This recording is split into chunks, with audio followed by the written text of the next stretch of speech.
verse 30, it came to pass that Moses called upon God, saying, tell me, I pray thee, why these things are so, and by what thou madest them. He's asking these two questions, which it's fascinating that Moses isn't just sitting back as if he's watching a movie passively as an object waiting to be acted upon.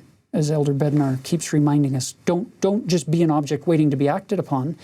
Be an agent willing to use your agency and to act and to ask. Talk with God.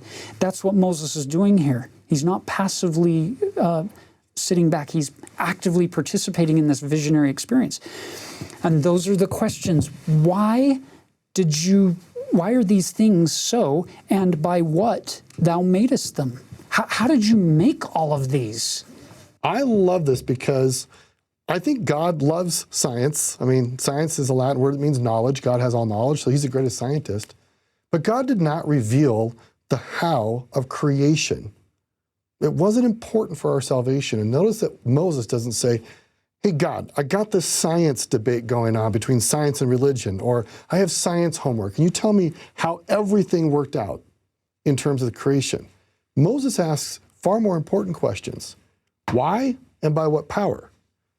Super important. In fact, anywhere in our lives where we spend more time asking why, like why things are, why God is doing certain things, we get more revelation. There's nothing wrong with asking about the how, but it may distract us from the more important why. God did not simply make the earth to satisfy our scientific curiosity about the age of the earth or whatever it might be. But I love how God answers these questions as this revelation unfolds. Yeah, it's beautiful that his initial answer to the why, he says, again, standing face to face in verse 31, he says, for mine own purpose have I made these things. Here is wisdom, and it remaineth in me. I don't know how you interpret that, but from my view, that's God. That's the nicest way that God could say to Moses, it's a really, really good question, but I made them for my own purposes, and my purposes are high and eternal and lofty, and those purposes remaineth in me. I'm not going to share all of those with you, but I'm going to give you a little inkling. Which we'll get when we get to verse 39. When we get to 39.